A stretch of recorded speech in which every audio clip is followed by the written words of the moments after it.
పల్నాడు జిల్లా మాచర్ల మినీ గోకుల షెడ్ల ప్రారంభం, పట్టాదారు పాసు పుస్తకాల పంపిణీ కార్యక్రమంలో పాల్గొన్న ఎమ్మెల్యే జూలకంటి బ్రహ్మానందరెడ్డి. మాచర్ల శాసన సభ్యులు జూలకంటి బ్రహ్మానందరెడ్డి రెంటచింతల మండల కేంద్రంతో పాటు పాల్వాయి గేటు గ్రామాల్లో మినీ గోకుల షెడ్లను ప్రారంభించారు. అలాగే పసర్లపాడు, జమ్మలమడక గ్రామాల్లో నిర్వహించిన నూతన పట్టాదారు పాస్ పుస్తకాల పంపిణీ కార్యక్రమంలో పాల్గొన్నారు. ఈ సందర్భంగా ఎమ్మెల్యే జూలకంటి బ్రహ్మానందరెడ్డి మాట్లాడుతూ, రైతుల అభివృద్ధే ప్రభుత్వ ప్రధాన లక్ష్యమని, పశుపోషణకు మినీ గోకుల షెడ్లు ఎంతో ఉపయోగకరమని తెలిపారు. భూమి హక్కుల భద్రతకు పట్టాదారు పాస్ పుస్తకాలు రైతులకు మేలు చేస్తాయని అన్నారు. రైతుల సంక్షేమం కోసం ప్రభుత్వం అనేక పథకాలు అమలు చేస్తోందని పేర్కొన్నారు. ఈ కార్యక్రమంలో రెవెన్యూ అధికారులు, తెలుగుదేశం పార్టీ నాయకులు, కార్యకర్తలు పాల్గొన్నారు.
ఈనాం భూముల కింద 425 ఎకరాలు పొరపాటున రైతుల భూముల్ని ఇనాం భూములుగా రిజిస్టర్ చేయడం జరిగింది.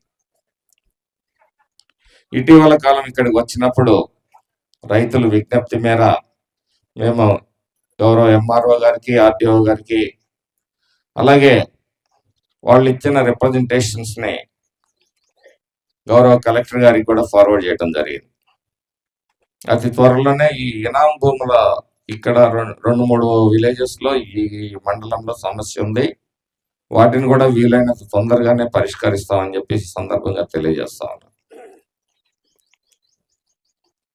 రైతు ప్రయోజనాల్ని కాపాడాలి, రైతు సంక్షేమాన్ని దృష్టిలో పెట్టుకొని రైతులకి సేవలు వీలైనంత త్వరగా అందాలి అని చెప్పేసి ఈరోజు కూటమి ప్రభుత్వం చంద్రబాబు నాయుడు గారి నాయకత్వంలో సంస్కరణలు తీసుకురావడం జరుగుతూ ఉంది.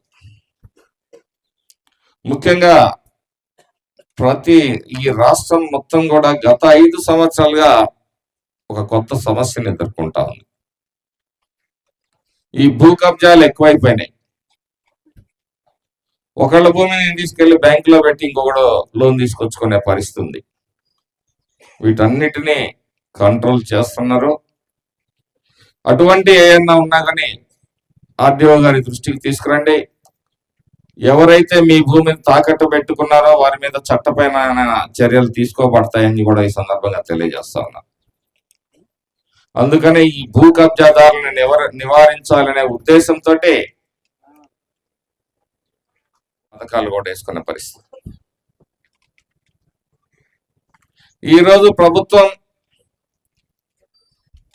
వీటన్నిటినీ రద్దు చేస్తూ ఎవరి బొమ్మలు మీ హక్కు పత్రాల మీద ఉండటానికి వీల్లేదు, కేవలం ఆంధ్రప్రదేశ్ రాష్ట్ర రాజముద్ర మాత్రమే ఉండాలని చెప్పేసి నిర్ణయం తీసుకోవటం జరిగింది. అంతేకాదు రాష్ట్రంలో రీసర్వే చేసిన భూములకి మరి ఈరోజు మీ గ్రామంలో 747 మంది రైతుల భూముల్ని సర్వే చేసి కొత్తగా ఈ విధంగా రాష్ట్ర ప్రభుత్వ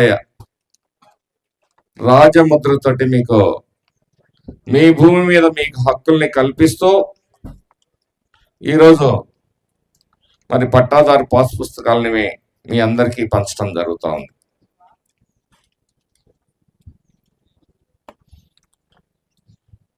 అలాగే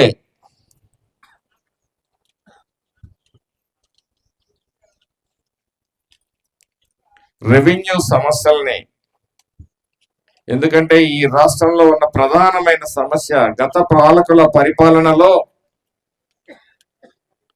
గ్రామాల్లో వ్యక్తుల మధ్య గ్రామాల్లో వైషమ్యాలు సృష్టించే విధంగా అడ్డగోలుగా ఎవరి భూమిలో ఎవరో తాకట్టు పెట్టుకున్నారు, ఎవరి భూమో ఎవరి పాస్బుక్ లోనే చేరింది, ఇటువంటివి ఉండకూడదు. ఒక ఇద్దరు వ్యక్తుల సమస్య గ్రామ సమస్య, అలాగే సామాజిక సమస్య కాకూడదు. ఎందుకంటే ఇద్దరు వ్యక్తులు కొట్టుకుని దాన్ని ఊరికి పులుముతారు. ఈ సమస్య ఈ ప్రాంతానికి ఓ చెడ్డ పేరు తీసుకొచ్చే పరిస్థితి ఉంటుంది. సమాజంలో అశాంతిని సృష్టించే పరిస్థితి వస్తుంది. కాబట్టే ఈరోజు మీ భూమి మీ హక్కు, దీని మీద ఎవరికీ హక్కు లేదు. మీ తాతలు తండ్రులు మీరు కష్టపడి మీ కష్టార్జితం మీద వేరే వాడి ఫోటో ఉండటానికి వీల్లేదు అని చెప్పేసి మరి కొత్త పాస్ పుస్తకాలని విడుదల చేయడం జరుగుతూ ఉంది. ఇప్పుడే గౌరవ ఆర్టీఓ గారు చెప్పారు,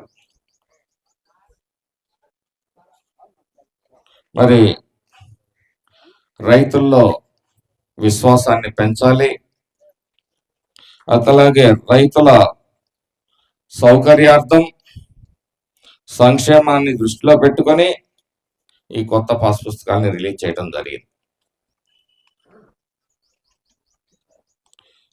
గతంలో కలెక్టర్ వరకు వెళ్ళుండే ఈ సమస్యల్ని ఇక్కడే తగ్గించాలని చెప్పేసి ఆలోచనతోటి ఎప్పటికప్పుడు మరి మానిటర్ చేస్తూ సమస్యలు ఏమన్నా వారి దృష్టికి వస్తే, ఇక్కడ కులాలు మతాలు పార్టీలు లేవు, రైతు అనేదే ఒక కులం. ఏ పార్టీ వాళ్ళైనా ఎవరైనా వాళ్ళ సమస్యలు ఏమన్నా ఉంటే అధికారుల దృష్టికి తీసుకొని రండి. సమాజంలో విద్వేషాలు లేకుండా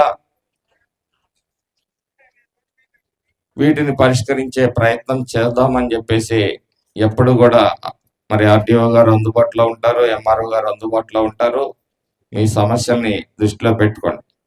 కాకపోతే ఇందాక ఆర్టీఓ గారు చెప్పారు, కుంట భూములు లేకపోతే అసైన్డ్ ల్యాండ్స్ లేకపోతే నేను ఆక్రమించుకున్నాను ఇవ్వమంటే ఇవ్వరు. దానికి ఒక పద్ధతి ఉంటుంది. ప్రభుత్వం ఎప్పుడైతే వాటికి ఆదేశాలు ఇస్తుందో, ఎవరైతే అర్హులు ఉంటారో వాటిని అన్నింటినీ కూడా ఆలోచించి తర్వాత చేయటం జరుగుతుంది. ముఖ్యంగా